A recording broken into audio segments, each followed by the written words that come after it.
right, good morning, everyone. I have the pleasure this morning of introducing Dan Minick from the business school. Dan has a bachelor's from K-State and a master's of business administration from Kansas Wesleyan University. He also has a Lean Six Sigma black belt.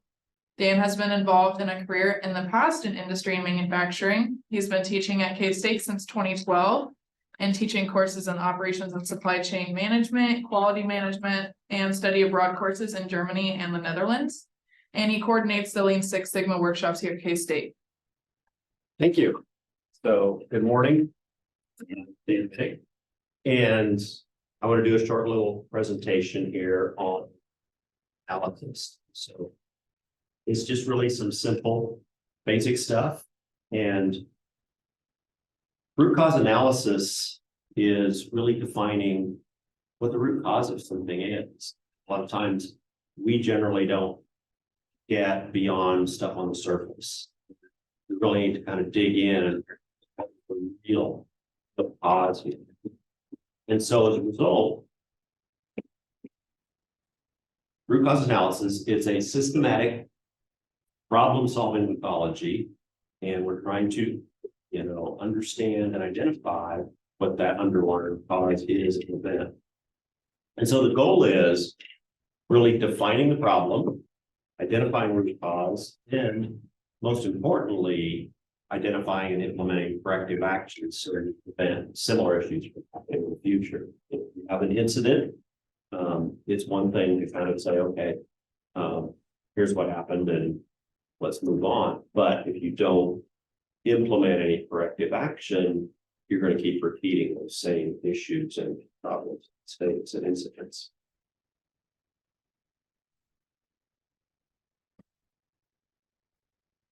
So problem solving is part of a project, and this top little graphic here with the yellow boxes is a what we call 5x5 in Lean Six Sigma, and there's a copy of that in that little handout there. And it's a 25-step process, and I think maybe some of you have done some Lean Six Sigma workshops, and you're probably familiar with this. The process in Lean Six Sigma is what's called domain process: define, measure, analyze, improve, control. And there's some steps in each of those categories and going through that. And in the domain process, understanding the problem is the biggest part of that. And that's just one of those 25 steps. And you'll see it there in those boxes. Another form you can use is an incident report form, and addressing the problem while the situation is still fresh. So many times you wait, you go back to that and forgotten maybe some of the minor details. And getting that incident report form is critical at the beginning. Bias comes into play in doing root cause analysis. We all think we know what solutions are. We think we know what causes are, but in reality, sometimes the real root cause or the real crux of the matter is something that we think, oh, thought of that. Because we have these assumptions, we have these beliefs, and we want to jump to those conclusions right away. So look at this quickly. How many F's are in that paragraph?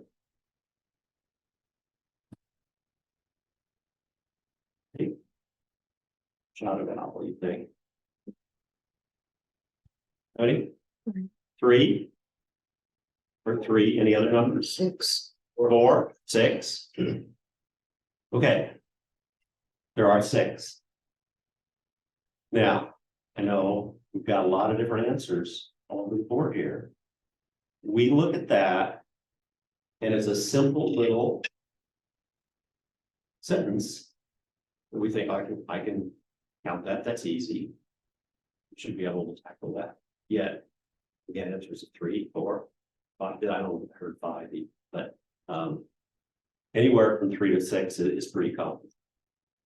And sometimes people do get the 6, but generally most people don't get 6. We count that.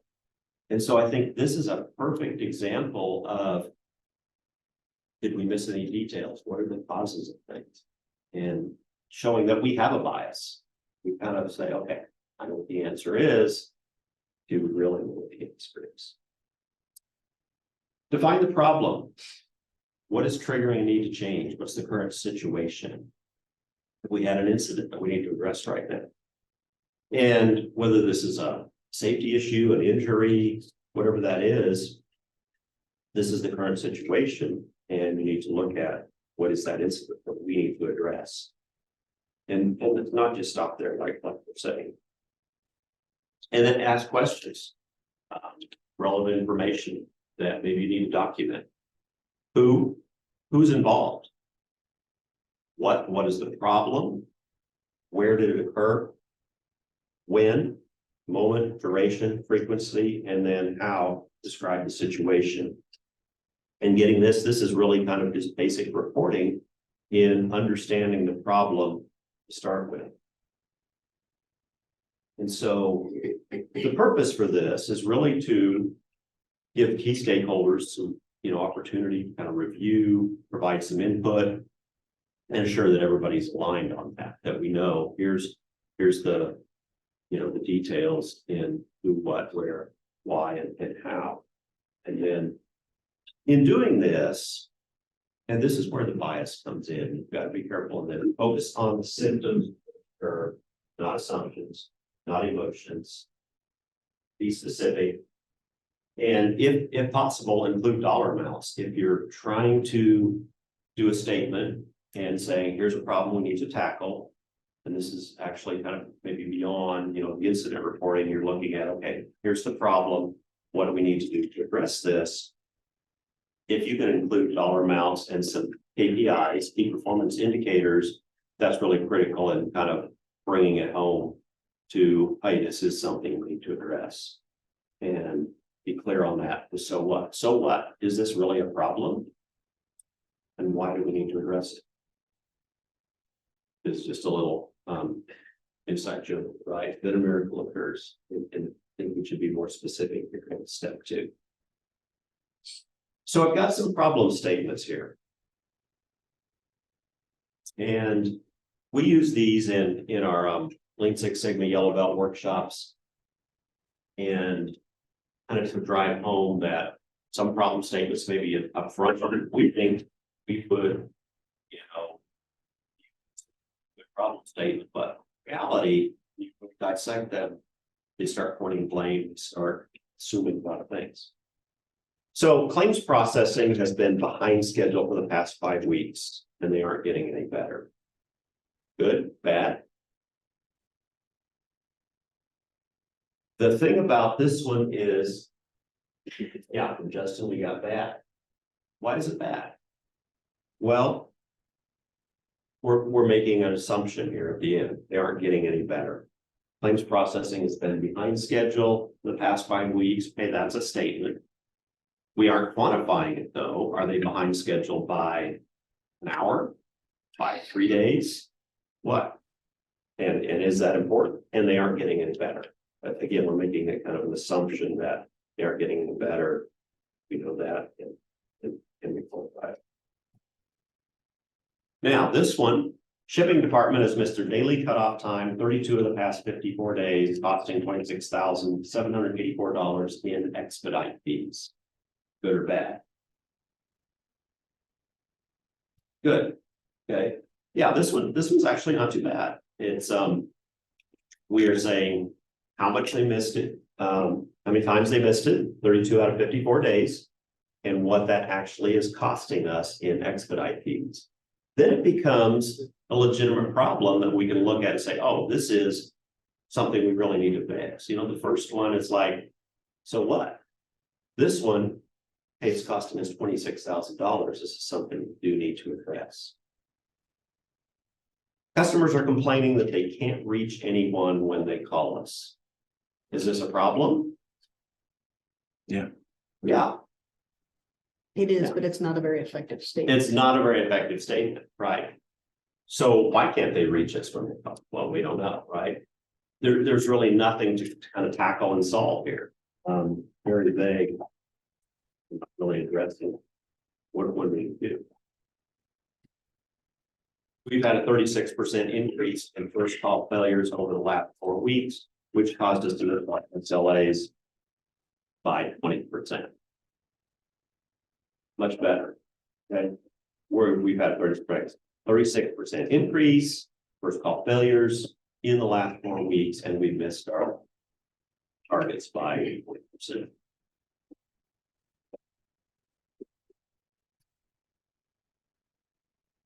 Due to the recent downturn in the economy, the overall school dropout rate has increased from 8% to 24% over the past 18 months, resulting in a loss of tuition revenue of $865,000. That's a problem, right? Can we solve it?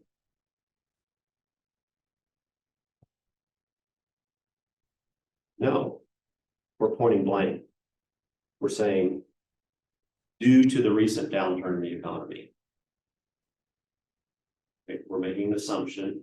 Now, maybe that is the fact, but if that's the fact, what can we do about that? About fixing the economy? Because that's the root cause, according to the statement. Now, if that's true or not, we don't know. But that's the bad thing about this. We're pointing blame, and it's really not fixable within our room. Over the past year, 6.8% of patients contracted an infection while in the hospital, resulting in about 1,300 infections, leading to 30 deaths at a cost of $2.1 million. Effective statement. Yeah, we have quantifiable numbers. We have costs. We have a time frame over the past year, and we have a significant.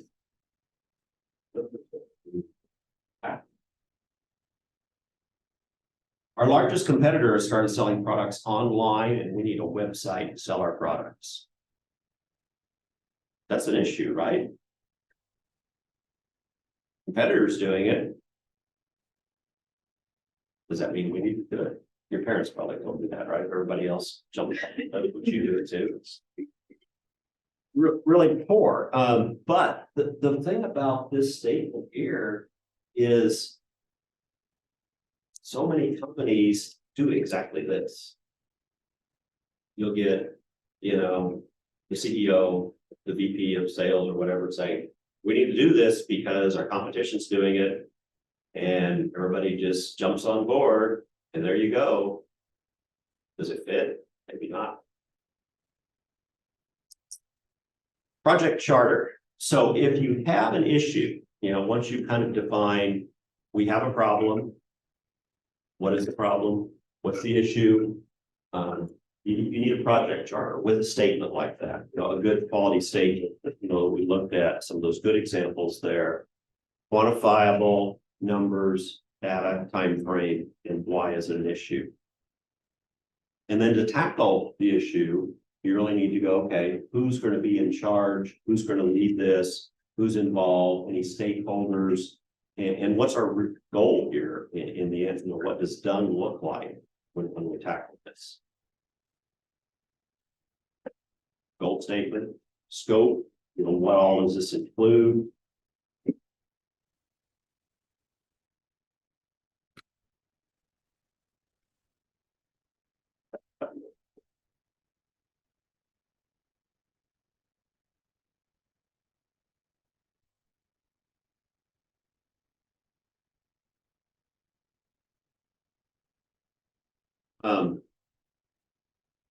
Let's see if I can.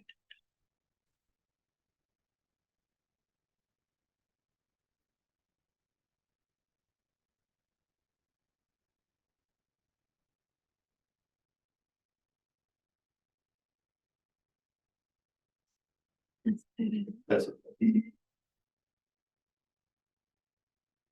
so a lot of processes and how we do things gets passed down informally, tribal knowledge and organizations. And understanding the process and how you do something is critical. And standard operating procedures, flow charts, process maps, they really should be done in any process, in any organization. And so many times they aren't. And the interesting thing about tackling things like this, when you get team members together in a room, and I've seen it happen over and over again, you get all these people together and you say, okay, let's define the process. And instantly, when they start mapping it out, numerous people go, oh, really? I didn't know we were supposed to do that step. Someone else says, well, I always do that step. And you get this completely different point of view from different people in how you define your process and the flow of things. So to do that, really need the people involved. And there's a term, go to Gemba. Some of you have heard that, which means go to where the work happens. It's a Japanese term. Those people that actually do the tasks, they need to be the ones helping to define the process, flow chart, who and what does what steps. So that should be a common practice. It should be simple. Everyone should be able to see. And again, I've seen it happen over and over again. You finally get a good flow chart process map documented, and then people kind of can see that big picture and go, oh, I understand now why we do this step or why we do that step, because I can now see the whole picture. And so there's different types of process maps. There's what we call swim lanes, there's value stream maps, various different tools you can use. You can do some searches for some things out there. But a swim lane, and that's that top one on the right there, really kind of takes the process map and it puts them in what we call swim lanes, just like in an Olympic swimming event or swim team. You've got each individual or team showing what tasks they do and the order they do. When you design a swim lane or you map it out, it's best to try and make it neat and try and not cross as many lanes as possible. It takes a little practice in swim lane. This bottom one here, it's called a value stream map. And value stream map really takes a flow chart or process map and identifies tasks that where work happens, where there's no work happening, and time frames in between that. I know it's a little small here to see, but those lines down there at the bottom that are kind of jagged, that top one, or kind of, I guess, the middle row there shows here's a specific step taking this time, it's adding value. And what you're doing in a value stream map is you're really looking at all of those things you do that don't add value, all of the wait times in your process that doesn't add value to the end, value to the customer. And that really comes from all the understanding.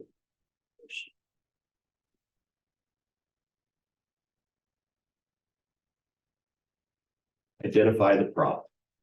Okay, so once you've identified the problem and you've got that project charted, then you can kind of start acting things. So root cause analysis is really about asking why until you reach the underlying cause.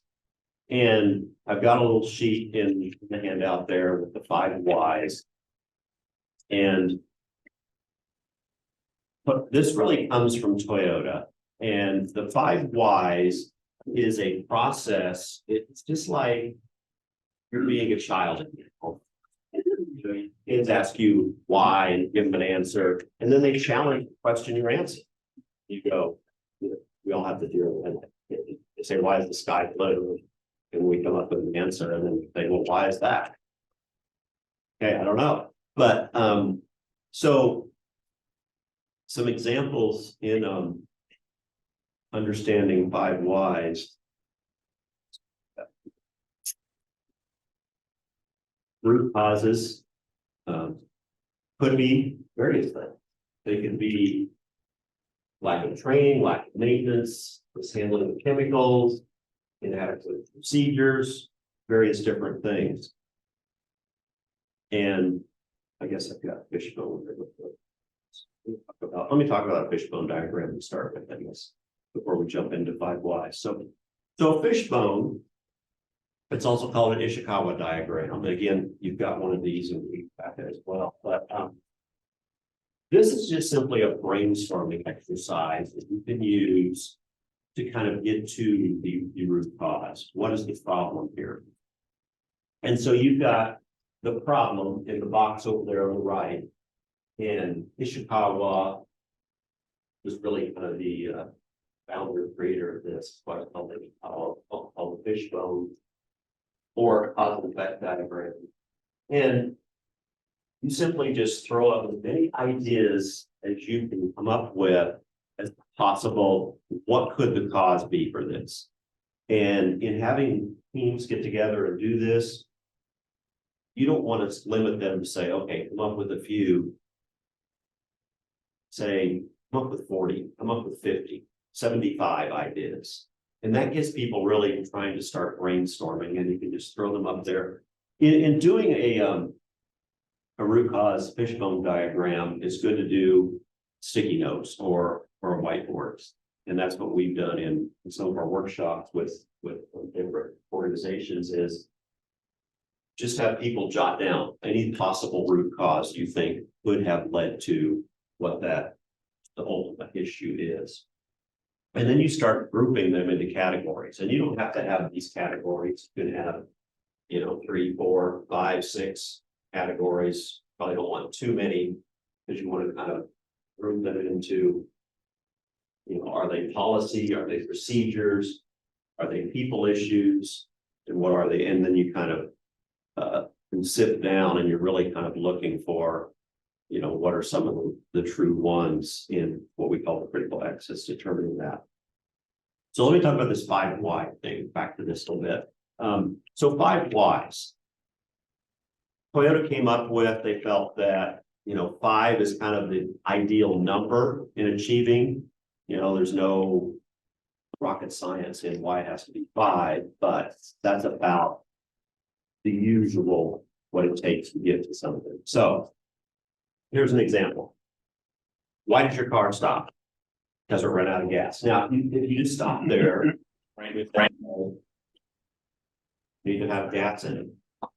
But is that the real root cause? And so you say, well, why did it run out of gas? Because I didn't buy gas on the way to work. Why didn't you buy any gas this morning? Because I didn't have any money. Why didn't you have any money? Because I lost it all last night in poker game. Well, why did you lose your money in poker game? Because I'm not very good at bluffing when I don't have a hand. There's the real root cause of why your car stopped on the road. Okay. Anyway, 5 whys. When you move the airport, watching DC, do we just quit watching it?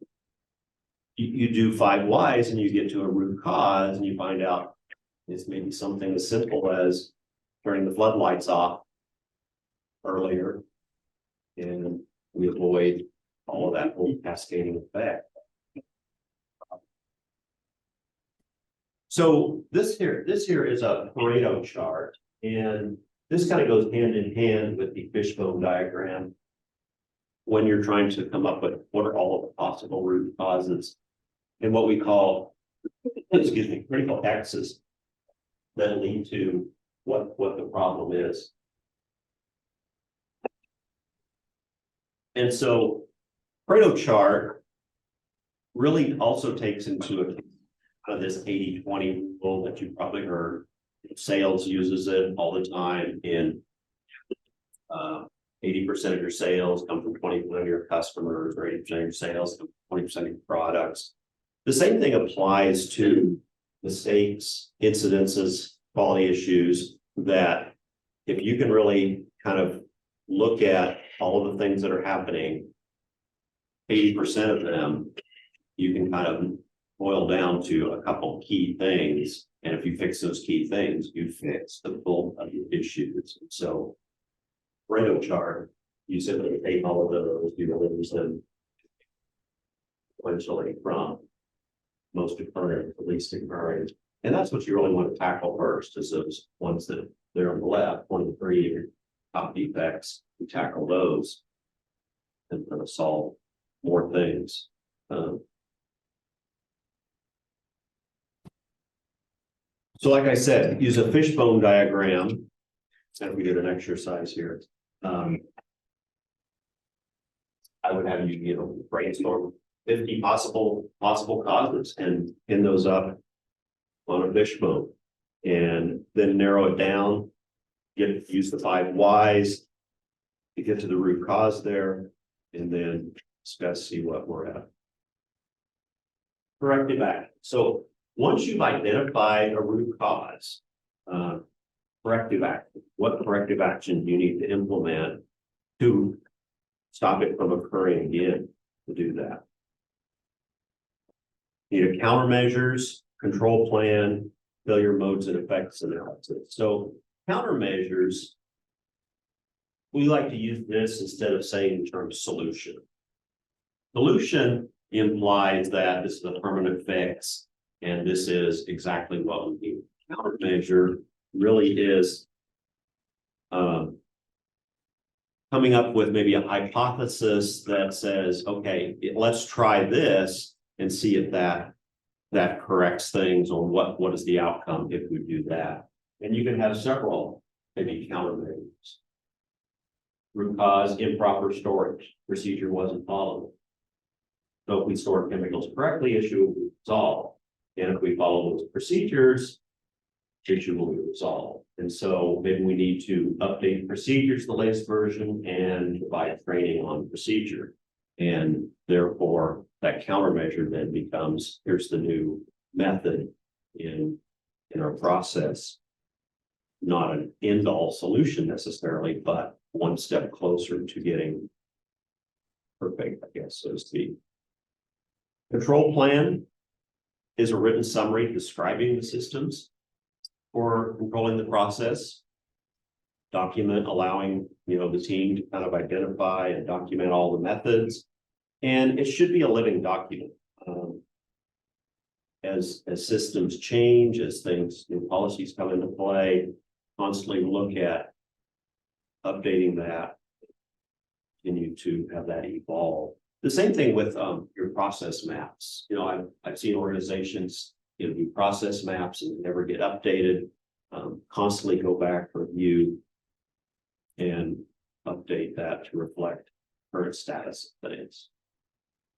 Briefly, I want to talk about here this what's called FMEA, or failure modes and effects analysis. This really comes kind of from the military, and it was really formally developed by NASA kind of to improve the reliability of the space program. And it really looks at, show you here, here's a template of one. What is the process step? And what it's really doing is some really kind of risk mitigation. You're really looking at all the what ifs. And if you can, looking at your process, you go, okay, what if this were to happen? What if that were to happen? And then what is the impact of that? And maybe it's something just simple, and you say, okay, well, there's not really a big impact if that happens. What causes the key input to go wrong? And how often does it occur? How severe is it? And then what are controls that we have that either prevent it, either in the cause or failure mode? And then what are the actions? And this is a good tool to use in looking at your processes and your steps that you're doing in kind of putting safeguards and things into place.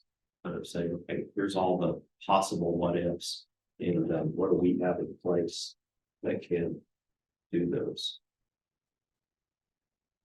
All right, so I know we're done a little early here, and if you have any questions or anything if you'd like to ask, feel free.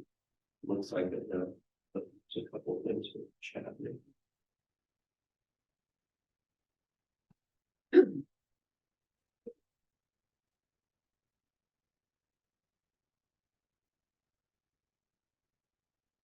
Any questions or thoughts on, can you apply this? Does it, yeah. So Yeah, my questions about, so thank you for this presentation. Sure. Coming from the architectural construction side, a lot of these things we talk about, I think, in integrated project delivery models. So I have two questions. One is of scale and one is for more of a service industry. So is there a particular scale where you think this works best? Size of a project or organizational procedures as a whole, number one. And then number two, if your business is in service rather than in making widgets, how does that influence how you might use these tools? So the first question is scale. And I think it becomes, you need to have it manageable. If you've got a team working on something or you're trying to tackle a problem, I don't know if there's a set number of people. I mean, you obviously need all the stakeholders involved in whatever that task is you're tackling. But I think you get beyond too many people, and I don't know what that number is, but it can become unwieldy. It's got to be something that can be tackled within a reasonable time frame too. It starts dragging on beyond, a year, 2 years, people start losing interest and kind of gets way late. So, keep it manageable. Do the short, quick fixes. There's the term, look for the low-hanging fruit, the stuff that's easy to fix, and that will start building momentum within an organization in finding root causes and doing quality improvement. As far as the service versus manufacturing, we do, and I was going to talk about Lean Six Sigma workshops here a little bit. We've done Lean Six, and I think some of you have probably been to some of those that myself or Doug Von Belt has led here at K-State. We do White Belt workshop, which is a free 2-hour lecture. There's one coming up in March, Monday after spring break evening. And then we do also 2-day Yellow Belt workshops. There's one of those coming up in May, the Monday, Tuesday after graduation. Sure. There's a website, Global Campus has a website with Lean Six Sigma workshops when we've got them scheduled and with that. But anyway, so that was kind of an aside to your question. Blue Cross Blue Shield has actively taken a lot of our Lean Six Sigma workshops from speed. Blue Cross Blue Shield has. And we think Blue Cross Blue Shield, what do they manufacture? They're just paper shovelers, so I mean, that's really a true service. And there's improvements in processes. And whether it's paper, whether it's, any kind of service, there's a lot of bureaucracy, lots of things that need addressed and fixed, I think. So this doesn't just apply to, like, say, widgets or manufacturers. It applies to service industry as well.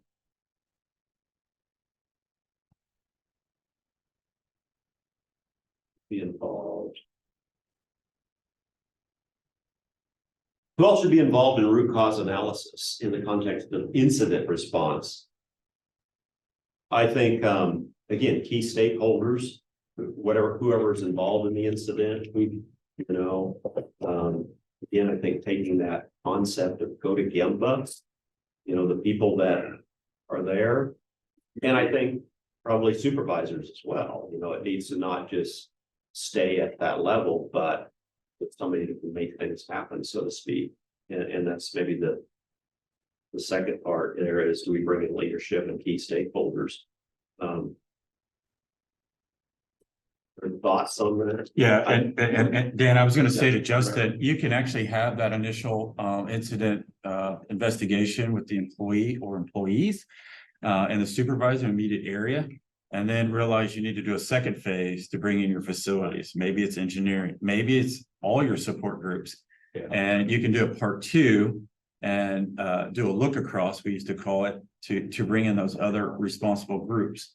And I think that goes back to Lisa's question about scale. do you even realize that your incidents are happening at the, what I say, at the ground level or in the field? And does it have an impact on the greater organization? And I know, environmental health and safety, we're actually looking at a Pareto chart to see where those incidents are happening. So that's where we want to focus our energy, to bring more people involved, because it has a greater impact on the entire organization. But you know, there's not a standard answer that I've ever seen with that. But you start phase one, which is in the field, Kimba, and then you can bring in that part two. Question here. How do we resolve disagreements that arise from root cause? One person's certain it's a process failure, another person is convinced it's a personnel failure. How can we determine the true root cause of these instances? I think you need to go back and brainstorm some more. I know that doesn't solve every disagreement, right? But come up with, and then maybe just do some testing. Okay, so what if, you know, like I said, the countermeasures, what if we did this policy change? Would that fix it? What if we did this? And kind of just do some, you know, thinking through, you know, maybe even testing. What if we did this? What if we did that? Would that fix this issue? Yeah, and Justin had a really good question there. So a lot of times, do you have to have the perfect root cause analysis, or do you just have to have the most effective countermeasures and controls? And I know we want to have a really good root cause analysis, but sometimes the solutions themselves or the, you know, the countermeasures, it's not worth going back necessarily. So if you have, you know, high efficacy, then it's okay to move forward, and when you've got really good controls. But the human error would also be the process error, if the process error. So the primary thing might go to the process, dig into the process, right? Yeah, and that speaks to the point about human error. This is a whole nother piece of the root cause analysis. You know, the cognitive biases we all humans possess. And you know, as supervisors, it's been a 4-day weekend, and Monday morning is that when you want to assign the most dangerous, most risky, complex task. Is it right after you had you know, a really big lunch and your employees you know, maybe are, you know, having that afternoon wall? Is that when you want them to provide a really tactile, sensitive, working at heights? And so just, you know, assigning work when, and all the human air traps they call it from the nuclear industry. And that's a whole nother presentation Dan can give, but the human element is essential in a lot of your root cause analysis. Yes. Anything else? Yes. I wanted to ask you about your role of the charter in answering these questions, right? So in a lot of our building design industry, a lot of the project charter has been used as an integrated project delivery model to kind of say, well, here's how we as an owner and architect and contractor are going to work together, right? In the spirit of achieving this design goal at this budget and this schedule. And it really good ones set up roles for how we want to work together and what our end goal is. And so working in an industry with very deep thinkers who could probably root cause every single design decision that you make in a building that we don't have time for, very frequently a charter might be used to get us back to the big, I'd like to call it an opportunity, you call it a problem, but whatever, opening this project with all the business on time and budget. And so is there precedence in your work for using some of those guiding things? Yes, look at them and you reevaluate them, but in an engagement where you've got multiple stakeholders and you need to bring everyone along and kind of go, hey, before we even got into like my turf versus Jack's turf, we agreed that our goal was X.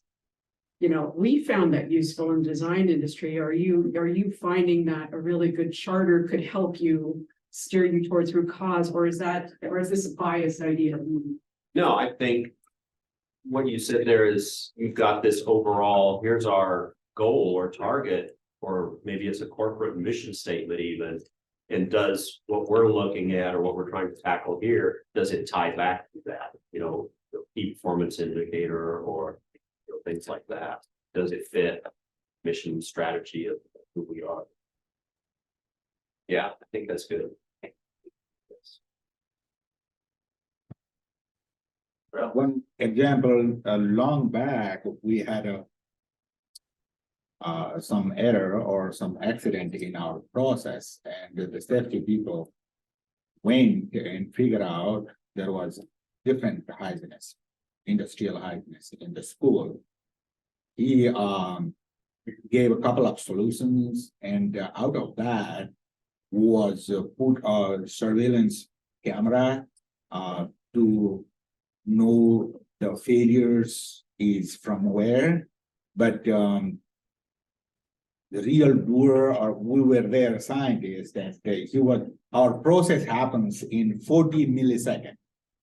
And the hygienist did not figure out that we don't have the surveillance camera that quick reaction time, So that's why, that's why the main thing would go to the people who handle the process or who understand the process.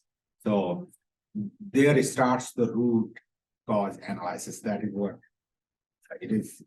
It is a story only. I don't know. It helps everyone, but just I say it.